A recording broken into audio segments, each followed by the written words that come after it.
Yo, what's going on, everybody? It is your boy Fitzmonk TV here, aka GLauren33, and I am back here tonight with another episode of the Legit Shoot podcast, here with your NXT review for June 17th, 2020. The grind continues. It's been a very long week already. I've given you guys 4 straight days of content and it's been absolutely wild. So I want to say thank you before anything for all the love and the support, the new subscribers, the comments, the engagement we've been getting on Twitter and Instagram. You guys have been absolutely fantastic, and your guys' support is what pushes me to continue doing what I'm doing. I love doing this. I love talking wrestling with y'all, and hopefully we can keep this roll going. But yes, 4 straight days of content that might be a record when it comes just to the podcast itself. I usually post on the channel every single day, no matter if it's wrestling, sports, gaming, anime, something like that. But 4 straight days of just pure wrestling on the channel, which has been pretty crazy. Sunday we had Backlash. This is now that I think of it, this is the 5th podcast in the last 6 days. So 4 straight days of podcast content, and this is the 5th podcast in the last 6 days, because we had the SmackDown review last Friday. So we had the SmackDown review 2 days before Backlash. We had the Backlash review, which was about an hour and a half. You guys have been doing great with that video. So if you guys haven't checked out the Backlash review, I don't know what you guys are doing, but go check that out after the video. We had the Monday Night Raw review on Monday, which honestly was probably the best podcast of the year. I just went in on Monday Night Raw and everything that's been happening since Paul Heyman was fired, and now we're in this Bruce Pritchard era of running Monday Night Raw. And then yesterday I posted a bonus segment of the podcast of me just ranting on Charlotte. That was a pretty epic rant. Charlotte having the guts to go out and say on Raw Talk that Sasha Banks is entitled, which, if you guys saw that video, one of my most epic rants of the year. So go check that out if you guys haven't already. And now we're back here with the NXT review here tonight. I don't have anything planned for Thursday, depending when you guys are watching this video. I'm not planning on making a wrestling video. I'm going to make something else, probably more anime wise, on the channel, unless something big happens that I need to report on. But we'll be right back here on Friday with the SmackDown review. So the grind continues. We're going to keep going. Even though I'm not doing a live stream tonight, you guys are seeing this. I'm recording it and you guys are just listening to the podcast like usual. No live stream tonight, but we are reviewing NXT. And NXT tonight, this was a big show. This was the second NXT show since In Your House last Sunday. This show was headlined by 2 tag team title defenses. We had the NXT Tag Team Championships defended. We had Imperium going up against Breezango. And in the main event, the big thing, the thing that I was most excited about, because you guys know how much I love Sasha Banks, we had the women's tag team champions Sasha Banks and BAYLEY defending their tag team titles for the second time this week, the second time in a 4-day span, defending the tag team titles in the main event against Tegan Nox and Shotzi Blackheart. And we all know that Sasha and BAYLEY will be defending those titles again this coming Monday on Raw against the Iconics, and I am very nervous about that defense. Way more nervous than I was about this match tonight, because for obvious reasons, if you guys know how Sasha's been booked in the past. But we'll definitely talk about that on tonight's podcast. That's the big thing. But we also had some other big announcements. Next week on NXT, we will be having Karrion Kross. He will be back in action. And we also have something big. We have a triple threat match for the NXT North American Championship. And the winner of that match between Finn Balor, Johnny Gargano, and Keith Lee will go up against Adam Cole on July 8th, the July 8th NXT edition of NXT.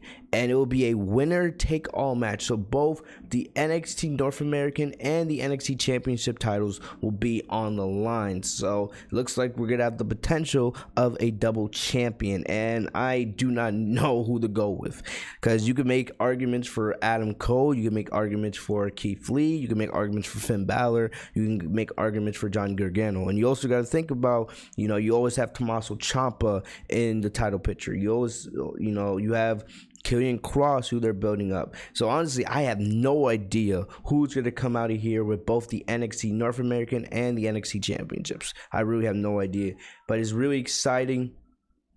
The gold brand of WWE looking strong. Good show tonight, like usual. When is NXT ever disappointing?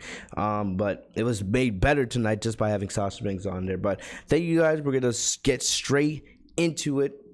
We're gonna get straight into the NXT review tonight. The show, as you guys knew, the show opened up with an NXT title defense, because like I just said, there were 2 tag team title defenses on the show. We had Imperium going up against Breezango, and I have been saying that the NXT tag team division as of late, in my opinion, has been pretty weak. I've been feeling this way honestly since you took the titles off of Undisputed Era. I just feel like with most of the tag teams on the main roster, even though the main roster tag team division is a mess. I said this earlier this week on the Monday Night Raw review. The women's tag team division is the best tag team division in all of WWE right now, counting NXT. All right. And it looks like NXT tag team division, they are trying to get back to normalcy, but I don't know. There's really no fire there for me right now. Like, those titles weren't defended in your house, and even though I love Imperium, I love them as a stable, it's just, there's just nothing there that I'm like really invested in that got me going crazy. You know what I mean? But at the beginning of this match, Breezango, or aka the Fashion Police, whatever you want to call them, they came out as Marsupel and Fabio of Imperium as a jab at Bartel and Anchor. Imperium took offense to this, beating down Fandango and Tyler Bell at the bell, and after a hot tag to Fandango, Eichner hit a huge brainbuster as Breeze barely was able to save the pinfall. We also saw that Anchor saved Bartel from losing the titles after the Fox pass from Breezango. Then Bartel saved his partner after the last dance from Fandango. Then we saw a brawl breakout at ringside as Udus Shear and the team of Oni Lorcan and Danny Burch came out into the chaos. Fandango rolled up to non-legal man, only to take a DDT from Iker to steal the win. So Imperium retains their tag team championships. I'm not really surprised here. I didn't see any gold flipping hands on this show tonight. The big thing, like I said, is going to be next week with the triple threat match for the North American title, which we'll talk about in a little bit. But Tom Phillips after the match. This is kind of interesting, all right? A lot of us have been wondering, where do they go now with Velveteen Dream? Velveteen Dream, he finished up his feud with Adam Cole at In Your House in that great backlog brawl. But remember, if Velveteen Dream lost that match, he would not be able to challenge again for the NXT Championship until Cole lost it. So that could happen in a couple of weeks. We'll see, but it seems like they already have different things planned for Velveteen Dream. So Tom Phillips interviewed Velveteen Dream. Velveteen Dream was backstage sitting on a couch, and Dream, that charisma he has. He was like, Tom Phillips, you've been in WWE for 10 years, and now this is only your first interview with the Dream. You should enjoy the experience. You gotta love Velveteen Dream. But as Dream was talking to Phillips, Dexter Lumis left a nice illustration on the count, and Dream looked over. Lumis was already gone, but it was Velveteen Dream and Dexter Lumis as tag team championships. All right, and if you guys remember, I did say this on the In Your House review, because we had no idea where they were going to go with Velveteen Dream afterwards. Do you have him go feud with Johnny Gargano or Killian Cross? something like that, maybe. But a lot of people saw the dynamic of potentially having Loomis and Dream team up, or just feud against one another, because you could turn Loomis into a heel pretty easily. But it looks like now they're teasing at least Dream and Loomis teaming together to potentially go after the NXT Tag Team Championships, which I wouldn't mind at all. You know, those two characters, I feel like they would have some hilarious segments with each other. Kind of reminds me of Daniel Bryan and Kane, Team Hell No. You guys remember back in the day, like back to 2012, 2013, when they had all those segments with Dr. Shelby. A lot of us thought they would never work together, but then after watching those segments, you saw they had this fantastic, hilarious chemistry together, and in the ring they were just as good, because you know Daniel Bryan is one of the best wrestlers in the world, and he made up for Kane. And even though at that time Kane could still go, you know, it was 2013, Kane still had a little bit left in the tank. Kane now, no, Kane should just stay in his, you know, his government mayor role in Knoxville, Tennessee. But this, you know, Team Hell No kind of reminds me of what they're doing with Dream and Loomis. Dream did say that he was not interested in teaming with anyone, but I definitely think sooner rather than later, you know, Dream will eventually cave in and he will team with Loomis. Maybe they eventually win the tag team championships. Who knows? Or maybe down the line we see that the partnership doesn't work out. Maybe Dream turns on Loomis or Loomis turns on Dream, and that eventually leads to a singles feud between the two. That is definitely plausible. I don't know what's going to happen, but definitely I like this dynamic. Dream does need something to do now that he's done with Adam Cole, and he's not going to be in the NXT championship picture, at least for the foreseeable future, as long as Cole is NXT champion. So I don't mind this. So definitely I'm interested to see where this goes. It was a good tag team championship match to start the show, but I'm definitely more interested to see what they do with Dream and Loomis. And definitely you need something to kind of spice up the tag team division. You know, you don't have the Undisputed Era as champs, and it kind of feels like the Undisputed Era are getting set up to eventually be called up to the main roster. I could be wrong on that, because I did read some reports that Undisputed Era, all 4 members have re-signed with WWE, and they might be in NXT long term. But then you read other reports that WWE wants to bring the Undisputed Era up, all 4 members. So I don't know, but definitely it's an interesting thing to think about going forward. So we'll just have to wait and see how things go with that. Next up, we had Damian Priest versus Killian Dane. This was Priest's first match since In Your House, when he had that great match with Finn Balor, even though it was in a losing effort. And we've seen Priest versus Killian Dane many times. You know, there wasn't anything special in this, but they did play to the fact that Damian Priest was still recovering from the injured back he received from NXT In Your House. That was the immediate focus of Killian Dane in this match. He targeted Priest's back, went after him.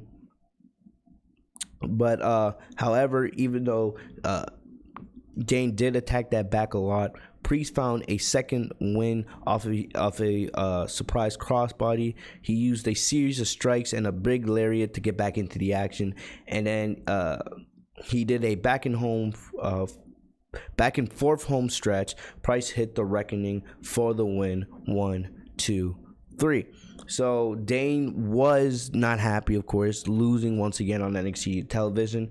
As he was walking to the back, he saw Robert Stone, and he punched Robert Stone through the protective screen, which was kind of hilarious. Robert Stone has not been having a good time as of late. He got dropped by Chelsea Green. Then Rhea Ripley kicked his ass last week after Stone tried to recruit Rhea Ripley to the Robert Stone brand, and now he got punched through the protective screen by Dane tonight. So definitely things have not been good for Robert Stone as of late.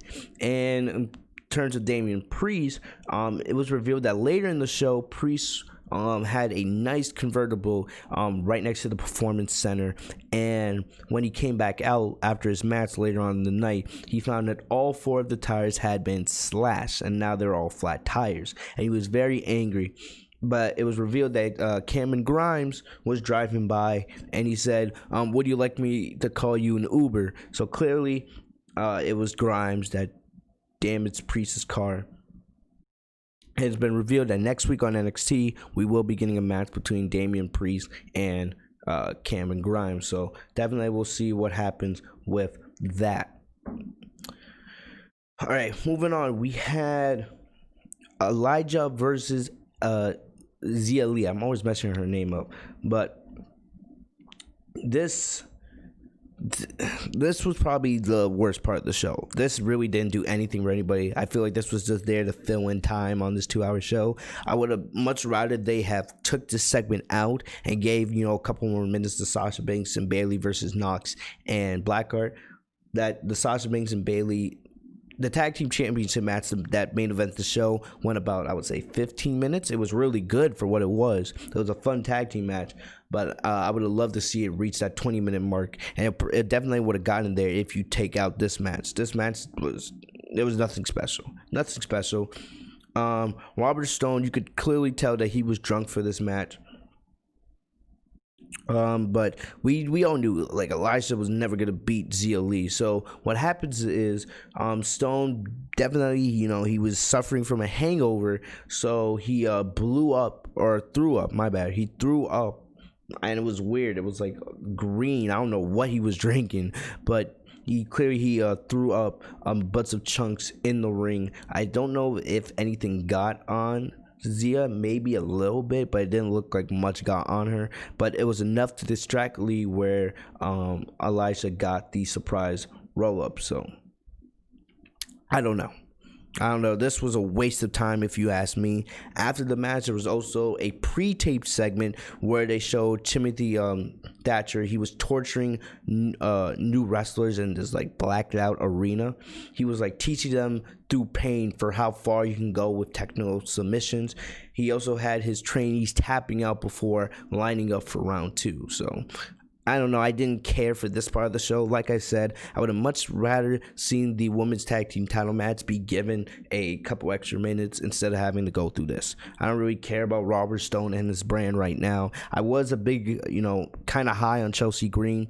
We haven't even seen her really the last couple weeks, so I don't know. But honestly, this was probably the worst part of the show tonight, if we're being completely honest. But this was good. So we had Adam Cole and Keith Lee setting sights on one another. This was set up so we came back. They had a segment with the Undisputed Era called Undisputed Therapy. So you guys know Roderick Strong, he's been, dealing with these mental problems the last couple of weeks because of what's been going on with Dexter Lumis. And after being him, Strong, and Fish being thrown into the trunk of a car in your house during the backlog brawl, and then Strong seeing Lumis last week on NXT through the plexiglass, and then him being gone a couple seconds later, he's been, dealing with these mental problems. So, his buddies Cole and Fish wanted to take him to therapy. And this was hilarious. So they showed up into this therapist's office, and it was Kyle O'Reilly pretending to be a therapist. We haven't seen Kyle O'Reilly on NXT for a couple months now because he's been dealing with this injury. I forgot what it was. I don't know if it was a concussion or a hamstring, something like that. But he hasn't been in action for weeks because of that injury. And it's probably the main reason why Undisputed Era hasn't really been in the NXT tag team title scene.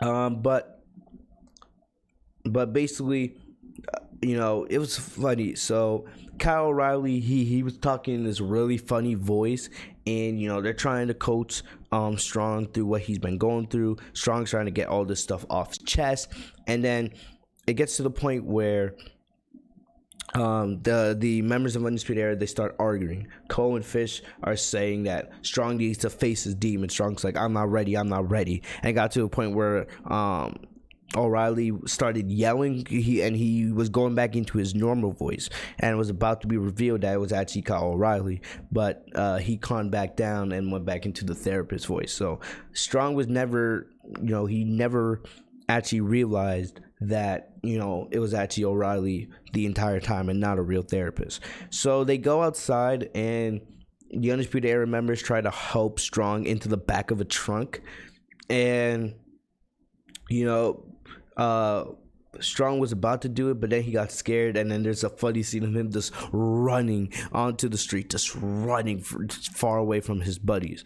So definitely, I kind of like where this is going. But clearly, the Undisputed Era, they also said that they're gonna make Dexter Lumis pay for what they did to Strong. So we'll see where that goes in the next couple of weeks. So I wouldn't be surprised if we see like a Dream and Lumis tag team match against the Undisputed Era. All right, but in more important things, Mackenzie Mitchell interviewed Adam Cole backstage, and it was about what happened last week with the Karrion Kross and Scarlett warning. And Kross was looking at the timer, the sand timer, and Cole was unafraid. But Keith Lee smashed Scarlett's hourglass and told Cole that the Limitless One would be the man to dethrone Adam Cole. So Keith Lee, he's the NXT North American champion, but clearly he has his sights on higher things, and that's becoming the NXT champion. So they've been teasing us with this for a couple weeks now, and it's like, are we getting a Keith Lee versus Cole feud? Is that what we're getting? Because a lot of us have been wondering what's next for Cole, and I personally believe it's way too early to give Kross the NXT championship. It's way too early for that. I love Kross. I love the character. I love the gimmick, the entrance, everything about it. But I personally believe that it's too early to give Kross the NXT championship, because he's gonna run through everybody. Let's try to make him into this monster as big as we possible. Then when the time is right, you can book him into the NXT championship, and then you can start building somebody else up to eventually take that title from Kross. Because like I said, right now on the roster, there's almost nobody that can defeat Kross. Maybe Keith Lee, but I expect Kross to run through everybody. So I would hold my horses there. And they kind of did with what happened next. So we come back from commercial break, and Adam Cole is sitting in the middle of the ring. He's sitting there in the middle of the ring, and I love Adam Cole on the mic, man. He's confident. He gets straight to the point. He almost never, messes up his words. This is a guy that really knows how to study his script. Either way, basically Cole came out to address the two challengers for the NXT championship. First, he went to Kross. He said that Kross had only been here 5 minutes, and even though Kross had an impressive victory over Tommaso Ciampa at In Your House, Cole said that he's already done that. So yeah, why don't you actually build a name for yourself first before challenging me? He told Kross he wasn't worthy of a title opportunity yet, and he had to do way more. But then he called out Keith Lee, and then Cole said instead of Keith Lee coming after the NXT championship, Cole said Lee needs to worry about Cole coming after the North American Championship. He mentioned how he was the first and the greatest North American champion of all time, which I'm not going to dispute, even though I love Keith Lee, I love Johnny Gargano, I love Ricochet, I love all the past North American champions. But I'm not going to dispute that Cole is the greatest North American champion of all time. Just like I'm not going to dispute the fact that Cole is the greatest NXT champion of all time. He kept mentioning how he's been NXT champion for 381 days. So I know that the plan, we already, I mentioned earlier that Cole will be defending the NXT championship on July 8th, which is 3 weeks from now. That would be just, I think, on that day, if not the day after. That's when Cole will surpass 400 days as NXT champion, which has never been done. So Cole said, maybe I should go after the North American Championship and hold it for 381 days. So then Keith Lee came out, but before Keith Lee can even said a word, Johnny Gargano came out. And Johnny Gargano said that he was coming after the North American Championship because he had already pinned Keith Lee clean 1, 2, 3. But he also said that it's time for me to get the title reign that I deserve, and maybe it's time that I take back the NXT Championship as well. And then Keith Lee, and this was funny, Keith Lee told him that when he caught Candice LeRae in his arms, Candice told Keith Lee, "Thank you." And Lee was like, "Oh, that's the most action Candice has gotten in all year." So nice little roast of Johnny Gargano there. But then Finn Balor came out, and remember, after In Your House, Balor did say he was coming after Keith Lee in the North American Championship. And I'm just thinking, everyone's coming after the North American title, but they're not coming after the NXT Championship. They're not coming after the #1 title in all of NXT. I was kind of surprised, but then Balor came out and he goes right up to Johnny Gargano. He says, I don't ask, I just take what I want." So Balor said, "I'm cutting the line." So he does, comes in the ring. He gets right in front of Gargano, walks right up to Keith Lee, and he says, "Keith Lee, I'm taking that North American title from you." And then he also goes up to Adam Cole and says, "I'm taking that title from you as well." And this is when William Regal would come onto the screen and he would announce that next week on NXT, which will definitely be the main event, we'll be having a triple threat match, which is going to be awesome, between Johnny Gargano, Finn Balor, and Keith Lee for the North American title. And I know my boy Anthony, the guy I used to do this podcast with, Moose, he texted me right away that, of course, Johnny Gargano needs to win this. You can make an argument for Johnny, which we'll talk about in just a sec, but Regal also announced that the winner of the North American title match next week will go on the face Adam Cole in 3 weeks on July 8th, right after July 4th weekend, because July 4th is on a Saturday this year. They would go on the face Cole in a winner-take-all match where the NXT Championship and the North American titles will be on the line. So all 4 men are staring down, and this is epic. And like I said earlier, you have Karrion Kross in the title scene. You have Tommaso Ciampa, which we've barely seen him since In Your House. So I don't know. I don't really know what to think of all this. This is madness. We've never really seen a situation like this before. And like I said at the beginning of the podcast, you can make arguments for all 4 of these men being NXT champion and North American champion. They're all main eventers at the end of the day. Even though I look at the North American title as the mid-card title of NXT, but all 4 of these men can be considered the face of NXT. They're all main eventers at the end of the day. Adam Cole, longest reigning NXT champion. He's held both of those titles, right? And you should be building somebody up to eventually take that title from Adam Cole, since he's the greatest NXT champion of all time. So I've been thinking about, all right, we got Adam Cole. All right. So if you give Adam Cole both titles, maybe that sets up Keith Lee, because a lot of people have been thinking about Keith Lee becoming the next NXT champion. But the reason why they might be waiting on that is because he first needs to lose the North American Championship. That would make a lot of sense. So maybe you give Adam Cole both those titles. He's already, about to surpass 400 days as champion. So maybe it does make sense to, give Cole both of those titles. He's held the title before. And maybe that, you can have Keith Lee chasing after. Keith Lee, the former North American title holder. And now he's chasing after Cole now for the NXT Championship. Cole does make the most sense, because if you look at it, he has a 50% chance of walking out July 8th with both titles, right? He's not going to be in the triple threat match next week. He has a bye. He's the NXT champion, and he faces the winner of the North American triple threat match next week. So he already has a 50% chance of walking out with both those titles on July 8th. But he also has a 50% chance of losing and walking out with nothing on July 8th. All right. Keith Lee, like I also said, a lot of people have been saying he's eventually going to become NXT champion, which I do agree with. He's eventually going to become NXT champion unless Vince forces Keith Lee to be called up, which I don't think that's happening, at least not at this moment. So Keith Lee definitely would make sense. Johnny Gargano, a lot of people, especially Moose, I don't know if he's going to be listening to this podcast, but Gargano, a lot of people believe Gargano needs to become champion again, all right, just because he is the heart and soul of the NXT brand, and the fact that people want to see one more match between him and Ciampa.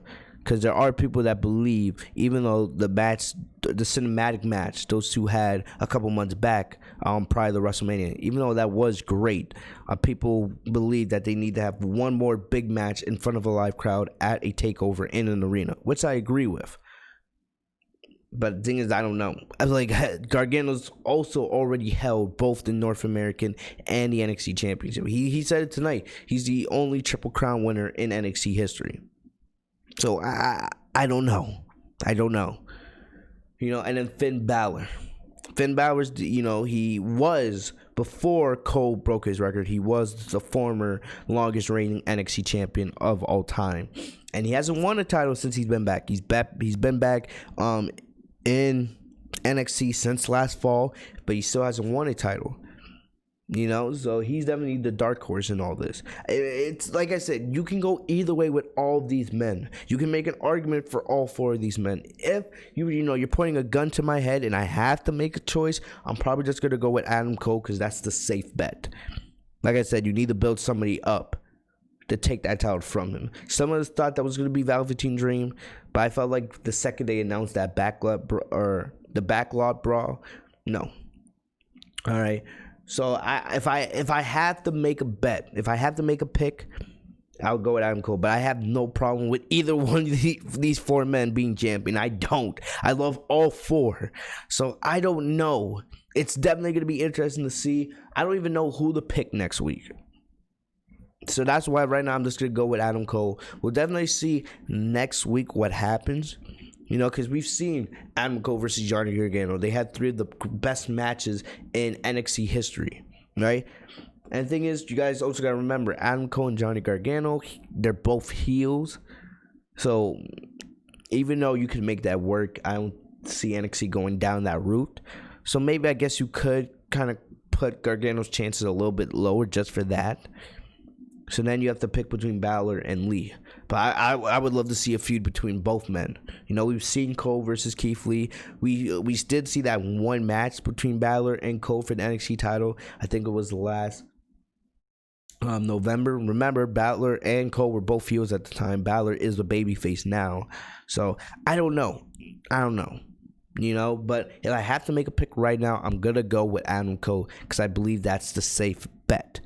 But like I said, I have no problem with any four of these men being champion. I love all four of them just that much. So definitely we'll just have to wait and see how it all goes down the next couple of weeks. Like I said, next week, NXT North American Championship Triple Threat match. Winner faces Cole. Champion versus champion. Winner take all July 8th. So that's definitely going to be interesting. We had Dakota Kai with Raquel Gonzalez versus Kaden Carter with Casey Coutinho at ringside. You guys know I like Kaden Carter. Carter wanted to get some vengeance for her friend Casey for what happened with Dakota Kai last week on NXT. So yeah, Carter wanted to get some vengeance here. This was only a couple minutes long. Gonzalez distracted Carter after taking out Casey at ringside. Just allowed Kai to snap on the Koji clutch for the submission. So this was quick. I hate seeing Carter lose because I actually think she has some potential to be a big name babyface in that women's division. But of course, Kai got the win here. So I don't know. I would not, if you want to build Dakota Kai and Gonzalez up, I wouldn't mind seeing them take on Sasha Banks and Bayley for the Women's Tag Team Championships at some point. I also wouldn't mind seeing, Io Shirai. Seeing Io Shirai and Shirai and Rhea Ripley, but I'll talk about that a little bit once we get into the main event in a couple of moments. But we move on. We have Bronson Reed making his return tonight, going up against Leon Ruff. And basically, they showed a video package highlighting the return of Mercedes Martinez. but Bronson Reed made made some really quick and dominant work of Leon Ruff. Here he hit a diving splash for the win. I don't know. Leon Ruff kind of reminds me of myself in high school, man. I'm not the tallest guy in the world. I'm not as tall as Leon, but his body figure and his shape, he kind of reminds me of myself there. Needs a little bit more meat on the bones. But yeah, afterwards, Reed called out Karrion Kross for a match next week as a response to a brutal attack a few weeks back. We also saw afterwards Reed did pick up Ruff and then carry him to the back as a effort of sportsmanship. So definitely next week, Karrion Kross versus Bronson Reed. So they made Bronson Reed look dominant tonight to try to make you believe that he has some kind of chance against Kross, but we know next week Kross is going to destroy this guy, all right? Kross ain't losing anytime soon. We saw how dominant Kross was against Ciampa at In Your House, so why wouldn't he be just as, if not even more dominant against Bronson Reed next week on NXT? That's common sense, guys. Come on. Next up, we had Santos Escobar, the interim or the NXT Cruiserweight, the Cruiserweight champion. He came out, and you guys remember he did reveal that after taking off his mask last week, he was being flanked by Raul Mendoza and Joe Wowdy. He explained that he was putting away his mask for good. He said for over 20 years around the world, he performed with the mask on as a luchador, but he was done doing that forever. He said he was done hiding. He said he wanted his own name to live forever, and he was beginning now with the NXT Cruiserweight Championship. Then Drake Maverick arrived, and Maverick said, he didn't really care for much that. He also said that most of the time he has more guts than brains. So he just dropped the mic and just ran into the ring. 3-on-1 handicap situation. You guys know how small Maverick is, so he did get a couple of punches in, but you knew 3-on-1, not much was gonna happen. Maverick got laid out by Escobar and his gang. Then Escobar hit him with the Phantom Driver through a table onto the concrete. It looked like possibly part of Maverick's head hit the concrete instead of the table. It looked like there was a little bit of a miscalculation with where they were supposed to land with the table and the concrete. Hopefully Maverick isn't hurt or anything like that. During the commercial break, they did show Maverick was stretchered out of the building. So definitely here, this was a simple segment, very simple. Escobar revealing why he no longer is using the mask. Maverick coming out. Now Maverick just being re-signed and now being this huge underdog babyface fighting against all the odds. So now it's going to be interesting to see, Maverick coming back and then fighting the odds on his quest to become NXT Cruiserweight Champion. It's one of the best stories in NXT right now, and the main reason for that is Maverick's passion. Who would have thought that video of him crying on Black Wednesday about over a month ago would have got him this far? Got a new contract, now he's getting pushed in the Cruiserweight division. Just like the passion that this guy brings, man. I love what they're doing with him right now. I feel like eventually, sadly, and remember, it was revealed that Vince McMahon was the guy who said to re-sign Maverick, but I feel like eventually it's all going to come, I hope I'm wrong, but I wouldn't be surprised, a couple months down the line, Maverick cools down and he's put right back in the same position he was before. But either way, this was a good segment. It was simple, and we'll see what happens there. So the end of the show tonight, the main event, I knew this was going to be the main event. It should have been the main event, and it was just that. The women's tag team champions, Sasha Banks and BAYLEY, they were calling them NXT legends, which they are. They had the best female wrestling match in the history of NXT. One of the best female wrestling matches in the history of the company. In my opinion, the best female wrestling match in the history of wrestling. All right. One of the best matches and one of the best feuds in the history of the Gold brand. So definitely calling them legends is, the right way. Before the show, at the beginning of the show, they showed Sasha and Bayley. Sasha was wearing a sexy outfit like usual. They're them walking into the performance center with their gold. And I loved how this was the main event. Sasha had her Clash of Champions gear from last year, the nice red and blue and gold gear. It's one of my favorites. I love when she wears it. And Bayley had a maroon gear. And you knew that Tegan Nox and Blackheart were not going to win this match. It was basically confirmed, all but confirmed, when it was announced on Raw last week that Sasha and Bayley are going to be defending their titles again for the third time in a week this Monday on Raw against the Iconics, which I'm scared about, which we'll talk about in just a couple of moments. But I want to talk about this match first. Like I said earlier, I wish they took out that segment with Robert Stone and Lee and Elijah, because that would have gave this match at least about 5 minutes. The match started around, I would say, 9:40 and ended around 9:55-ish. I would have loved for them to reach that 20-minute and go a little bit over, because this was a really fun, really good match. But you just knew that Blackheart and Nox were not going to be able to beat the best friendship of Sasha Banks and Bayley. I was also interested to see if they were going to tease any tension. Because one thing, if you think about it, with Sasha Banks and Bayley defending the titles this often, Sasha Banks and Bayley have already defended the titles and have made the titles more prestigious than they've been in the last year and a half. I say this almost every podcast now. The Iconics, and as much as I love Asuka and Kairi Sane, Alexa Bliss and Cross, none of those three teams made those titles look prestigious.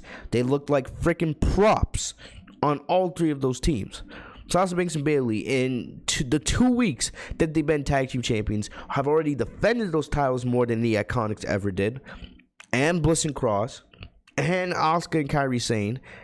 They've been on Raw, SmackDown, and NXT, which was the whole point of the NXT of the tag team championships. When Sasha and Bayley originally won those titles back last year, they were teased to go to all three brands and defend those titles. They never did, because Vince McMahon is so pathetic and so idiotic and out of touch. He decided to give the titles to the Iconics, which the titles never meant anything on them. They defended them against jobbers. Like, what else? Like, what else do you guys want me to say? I'm speaking facts. But Sasha, you guys think about what we saw tonight. Sasha and Bayley should have been doing this last year, but then we decided to take those titles off of Sasha Banks and Bayley, which will always piss me off. Always piss me off. If you think about it, imagine if we could have had Sasha Banks and Bayley go into a potential NXT takeover and defend those titles last year. That would have been epic, and I wish they did that. I really wish WWE would have gone about booking the tag team titles much better. But this was the main event. I legit said that Sasha Banks and Bayley should go up and defend the titles against Blackheart and Tegan Nox. So I don't know if somebody from WWE is listening to the podcast or not. But yeah, my only problem with this is it just feels a little bit rushed. I don't know if it's because WWE's trying to rush the Sasha Banks and Bayley storyline, because a lot of us are hoping we get Sasha Banks and Bayley at SummerSlam in Boston in front of a crowd. We don't know yet, but we're all hoping that's what we're going to get. And you also got to, one thing I forgot to mention is there are fans in the Performance Center. If you guys have been noticing lately, there's less NXT talent and there's also more fans. These are actual fans. So what WWE's been doing is they've been testing these wrestlers or fans. For fans that want to be involved in the NXT shows and Raw and SmackDown, they can't wear masks, which I don't know why WWE doesn't want that. For that idiot Kevin Dunn said that if fans want to wear masks, they're not fans, which I don't get. I don't know if they're trying to turn this into some kind of political issue or not, but they did say that if a fan wants to be a part of the tapings, what you have to do is you have to file or fill out a waiver form. You get your temperature checked, and some other things. It's pretty simple, but you can't wear a mask, things of that nature. So we do have fans at the Performance Center, so that gives me some kind of hope.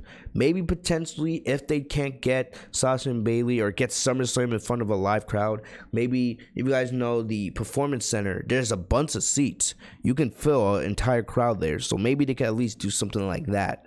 But we'll just have to wait and see what happens there. Or you could just do it at Full Sail University, you know. But I don't know what's gonna happen. But I'm just hoping that for SummerSlam we do get fans. Anyway, getting back into it, I'm getting a little bit off track. Getting to the match, Sasha and Bayley walked into this match with confidence. Ronaldo, Phoenix, and Phillips did hype up the fact about how Sasha Banks and Bayley did rise up the gold brand. I loved how Bayley was taunting some of the employees and fans, saying that without us, you wouldn't have a job, you know, referring to the fact that Sasha and Bayley are two pillars of NXT's growth over the years. Tegan Nox and Blackheart, they were completely fired up for this opportunity. There was a part of the match where Nox chokeslammed Sasha onto Bayley, and then there was a Blackheart crossbody. Sasha and Blackheart had some really good chemistry. I don't know if they had a chance to work on the match before, but they had some really good interaction. Blackheart actually reversed Sasha's bake statement into a cattle mutation. Then the referee stopped Nox from using a steel chair. Bayley brought a steel chair into the ring, but Nox stepped on it and grabbed it. The referee saw this and thought Nox was about to use the chair, but while the ref was talking to Tegan Nox and getting the chair out of her hands, Bayley actually helped Sasha reverse Blackheart's cattle mutation back into the bake statement, and then Blackheart had no choice. Tap out. Sasha and Bayley defend, successfully retain the women's tag team championships, their second successful title defense in 4 days. So Sasha defending championships twice in 1 week, 2 successful title defenses. So that is a positive. Even, you know, I am a little bit concerned because it seems like we're getting a lot of tag team championship matches, you know, and then this Monday with the Iconics. Let's all talk about right now before we talk about the end of the show tonight.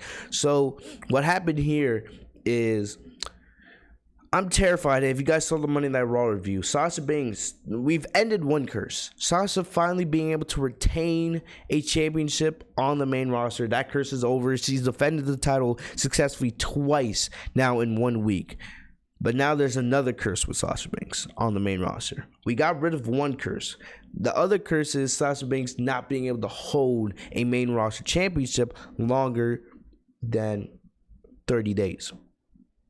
All 4 of Sasha's Raw Women's title reigns, none of them went longer than 30 days. She had an 8-day reign, she had a 30-day reign, she had like a 29-day reign, and like a 21-day reign. And I don't want to talk about those because they're depressing and because Charlotte Flair. Just go watch my Charlotte Flair rant video from the other day. And when Sasha and Bayley originally won the tag team titles, they held those titles for about 2 months. But, you know, they only had like 1 title defense in there. And we all remember how bad it was with the Iconics. Like, let's not get depressing. So even though I love seeing Sasha and Bayley retain the tag team titles, we all know the bigger story is eventually that tension being built between Sasha and Bayley. And you guys saw on Monday on Raw, we did see Bayley did accept the offer from the Iconics. Even though Peyton Royce slapped Sasha and kind of baited Sasha and Bayley into the match, Bayley did accept.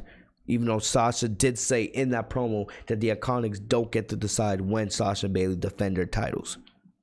So, and Sasha was not happy. She did get into an argument with Bayley in the ring. So, I'm kind of concerned. And plus, Sasha having all the success, I don't think we've seen Sasha have this much success on the main roster since she first came up from NXT. Remember when Sasha was like undefeated on the main roster her first year? Back in 2015 to 2016, right before she started feuding with Charlotte. I don't think we've seen Sasha have this much success on the main roster since then. And I'm being serious, which is a travesty because she's the best female wrestler in the world and easily the best of the 4 horsewomen. But yet Sasha's entitled, right? Don't get me started on that Charlotte crap. Sasha's entitled when she had to take 4 months off, to go work on her mental health. And she needed a break because WWE was physically draining her. Okay, Charlotte, shut the hell up. Anyway, we've never seen Sasha have this much success. He defeated Alexa Bliss. Then the week after that, she pins Nikki Cross to win the women's tag team titles. Then at Backlash, pins Alexa Bliss again to retain the titles. Then tonight, she makes Blackheart tap out with the bank statement. When do we see Sasha have this much success, this amount of wins? Going forward, I'm scared that it's all going to end. I've been on the record. I said Sasha and Bayley do not have to hold the tag team titles forever. The tag team titles on Sasha Banks and Bayley are the best for the women's division, for WWE, for Sasha Banks and Bayley. Because the women's tag team titles on any other team don't mean shit. But now I'm scared. WWE's giving the Iconics all these tag team title opportunities. They faced Bliss and Cross just a couple weeks ago. Then they had the match at Backlash. Now they're getting another opportunity against Sasha Banks and Bayley this Monday on Raw. And I'm scared that third time's the charm. And, the Iconics have been talking about, we beat Sasha Banks and Bayley at WrestleMania last year for those titles, and we're going to do it again. I'm scared. And even if it does build up tension between Sasha Banks and Bayley, can we at least have Sasha hold the tag team titles for at least over 30 days? Look how great they've been doing with the tag team titles in the last 2 weeks of them holding it. They were in the main event of SmackDown the last couple weeks, main event of Raw, main event of NXT. The tag team titles have never looked this good. The tag team division has never been this prominent since its inception last year. And everyone knows the second you give the titles back to the Iconics, the tag team division is not going to mean shit. It's not going to mean shit. Are you okay with that? Are you okay? Even with, we're all hoping for Sasha Banks and Bayley. We're all waiting for that, for, their friendship to blow up any day now. But even so, are you okay with the women's tag team division going back to nothing with the Iconics holding them? Can you guys honestly say that? Let's be honest here. If the Iconics take back the women's tag team titles, they're not going to go to NXT to defend them against Blackheart and Knox. They're not going to go to NXT at all. They're not going to go to SmackDown. The tag team titles on the Iconics aren't going to mean anything. They're going to go back to catering. They're going to go back to being stage props. On Sasha Banks and Bayley, those tag team titles actually feel like championships. And the tag team division is doing great. I said this. If Sasha Banks and Bayley is going to take place at SummerSlam with a crowd, hopefully in Boston like it should, I would have Sasha Banks and Bayley lose those titles after Extreme Rules, if not at Extreme Rules itself. The reason why I don't say at Extreme Rules first is because I feel like Bayley's going to have to defend that SmackDown Women's Championship at Extreme Rules, since he hasn't defended it since Money in the Bank back in early May. So I feel like you should just wait. Give Sasha and Bayley about a month, 2 months with the titles, because the tag team division has never looked this good. Never looked this good. All right, I would love to see Sasha and Bayley, if you kept the titles on them, maybe go back to NXT in a couple weeks and go up against maybe Dakota Kai and Raquel Gonzalez. And also, you had Io Shirai show up at the end of the show. We haven't seen Io Shirai on TV since she won the NXT title at In Your House. She came out as Sasha Banks and Bayley were celebrating. Sasha and Bayley, as much as they're NXT legends, they're not on NXT. They're not on NXT each week. So WWE is saying we're not going to end the show with superstars that are no longer on NXT ending our show. They send Io Shirai out there, and she takes out both Sasha Banks and Bayley. And I want a Sasha Banks versus Io Shirai match. That would be fantastic. That has Match of the Year written all over it, just like Sasha Banks and Bayley has Match of the Year written all over it, if booked correctly. It makes me think, if Sasha and Bayley successfully retain against the Iconics, who knows? You can have Sasha Banks and Bayley come back to NXT down the line, go up against Dakota Kai and Raquel Gonzalez, go up against a Rhea Ripley and an Io Shirai. Imagine how good that would be. Like, there's a lot of momentum with the women's tag team titles right now. The women's tag team division has never looked this good.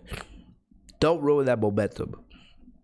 Do not give the Iconics the tag team titles on Monday. They're going to go back to meaning nothing. If Sasha Banks and BAYLEY is happening at SummerSlam, you can do it at Extreme Rules. Billie Kay sucks. Peyton Royce is actually decent in the ring, but Billie Kay sees garbage. Can't even do rest hold correctly. She's trash. She's right up there with Tamina and Nia Jax and Lacey Evans as the worst wrestlers in the company when it comes to the female side of things. If you put those titles back on the Iconics, they're not going to mean shit. They're not going to mean shit. All right? Let Sasha and BAYLEY hold those titles until you know for sure, until you're ready for sure to uncap the bottle on the Sasha Banks and BAYLEY feud. Hopefully at SummerSlam. If it's happening at SummerSlam, wait till Extreme Rules or even after Extreme Rules. You can have something, if BAYLEY's like defending the SmackDown Women's title at Extreme Rules against, I don't know, a Carmella or somebody, right? You have Sasha Banks and BAYLEY have tension, right? You have the tension show up. Maybe even have a breakup happens. But then Sasha and BAYLEY are still the tag team titles. They're still tag team champions. Maybe WWE tries to bring them back together, and that causes even more tension. Then you can have the Iconics or another team. If it was my way, I would build up Tegan Nox and Shotzi Blackheart to have another match. Look how good the match was tonight.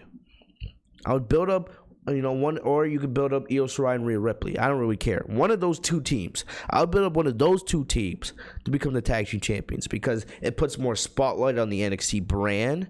It makes those tag team titles look, more diverse.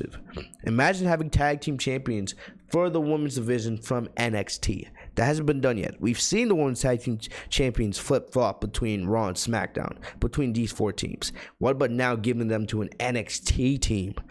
That would do so much more for the women's division, NXT, everybody. All right? So the way I would do it, if you want to build up, Tegan Nox and Shotzi Blackheart, maybe at Extreme Rules, maybe they get a rematch. Do something like that. I would not mind it at all.